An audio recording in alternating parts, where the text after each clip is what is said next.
دو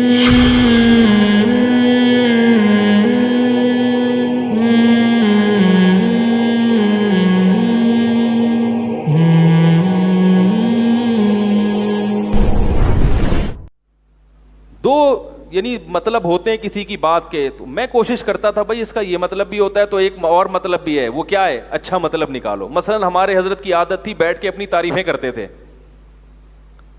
اپنی تعریفیں کرتے تھے. تعریفیں کیسے؟ فرما دیا جو گھڑی ہے نا 1.5 لاکھ روپے کی گھڑی ہے, بتاتے تھے مریدوں کو, ٹھیک ہے, اور فرمایا جو میری گاڑی ہے نا, گاڑی یہ کویت کے شہزادے سے خریدی ہے میں نے.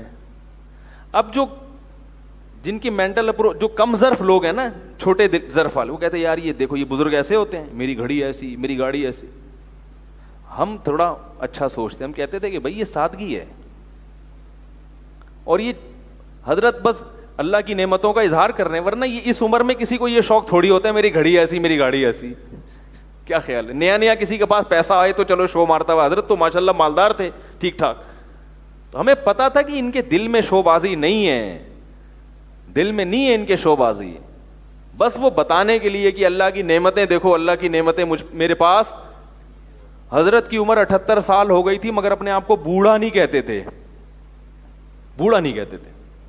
اور کوئی حضرت کو اگر بوڑھا کہہ دے تو اس کی خیر نہیں تھی, ٹھیک ہے. بوڑھا اگر حضرت نے کسی کو کہہ دیا نا تو اس کی خیر تھی نہیں, خیر نہیں تھی اس کی. جہیز کے بہت سخت خلاف تھے, تو 78 سال کی عمر میں دوسری شادی کے لیے کسی بالکل جوان لڑکی کا پیغام آیا نکاح کا, اور وہ لڑکی حضرت پہ عاشق ہو گئی, پیچھے پڑ گئی, صبح و شام فون کر کر کے مجھ سے شادی کریں. بالکل ینگ 22-23 سال کی لڑکی تھی اور بڑے اچھے خاندان کی تھی. حضرت جان چھڑا رہے تھے اس سے. تو ایک دن حضرت نے کہا کہ میں جو اس سے جان چھڑا رہا ہوں میں بوڑھا نہیں ہوں, یہ بتا دوں آپ کو, میں بوڑھا نہیں ہوں, بالکل جوان ہوں. لیکن ہمارے حضرت خلاف تھے 2 شادیوں کے, اس لیے کہ ان کے پوری اس معاملے میں نہیں تھی تحقیق, تو کیونکہ ہم تو شریعت کو فالو کریں گے نا. تو وہ حضرت کہتے تھے کہ میں نے کی تو یہ سارے علماء شروع کر دیں گے, یہ دین کا کام کون کرے گا, بھی تو شادیوں میں الجھ جائیں گے. اس لیے حضرت نے انکار کیا. اور پھر حضرت نے انکار کے لیے بہانہ کیا نکالا؟ حضرت نے فرمایا جہیز کے بہت سخت خلاف تھے, جہیز کے. اس کے باوجود حضرت نے شرط لگائی کہ میں اس لڑکی سے شادی کروں گا. جہاد کا بڑا شوق تھا حضرت کو نا, جہاد کا, اور تھے بھی بڑے پہلوانی کیے جوانی میں. تو کہتے تھے میں اس لڑکی سے شادی کروں گا جو جہیز میں 3 ٹینک لے کر آئے, کیونکہ جہاد کا بڑا شوق تھا. 7 بمبار طیارے, 7 بمبار طیارے. اور وہ افغانستان میں نا ایک ایئر کرافٹ گن ہوتی تھی, اس میں 40 توپیں ایک ٹائم پہ نکلتی تھی, اس کو پشتو میں کہتے تھے چہل میلا. تو فرماتے تھے 1 چہل میلا اور 20 گھوڑے اور پتہ نہیں کتنے بم, یعنی تاکہ میں جہاد کر سکوں. اب جو وہی کم ظرف لوگ ہیں وہ کہتے ہیں یار یہ بزرگ ہیں, ایک طرف جہیز کے خلاف بیان کرتے ہیں, دوسری طرف کہتے ہیں کہ میں اس عورت سے شادی کروں گا جو جہیز میں 10 بمبار طیارے لے کر آئے. تو جو کم ظرف لوگ تھے نا وہ یہ باتیں سن کے بھاگ جاتے تھے. ہم کہتے تھے بھائی یہ تو ایک سمجھانے کا طریقہ ہے کہ مجھے جہاد سے عشق ہے, اسٹائل ہے بھائی, یہ کون طیارے لے کر آ رہا ہے, کون گھوڑے لے کر آ رہا ہے, کوئی اتنا پاگل تھوڑی ہے جو جہیز میں گھوڑے اٹھا کے لے آئے. تو یہ جو کم ظرف آدمی ہے نا, جس کا ظرف چھوٹا ہے, وہ فقہا سے بھی بدگمان ہوگا, محدثین سے بھی, بزرگوں سے بھی, علماء سے بھی, وہ کسی سے نہیں, کہیں بھی نہیں چل سکتا. اور اگر آپ ظرف آپ کا وسیع ہو کہ بھائی یہ بھی ایک اسٹائل ہے, بھائی ہمارے حضرت کا اسٹائل تھا, فرماتے جس نے میرا بیان سنے نہیں تو جائے. تو جو لوگ رہ گئے اللہ نے ان کو بہت نوازا, فائدہ ہوا, کیونکہ حضرت بڑے پرہیزگار تھے.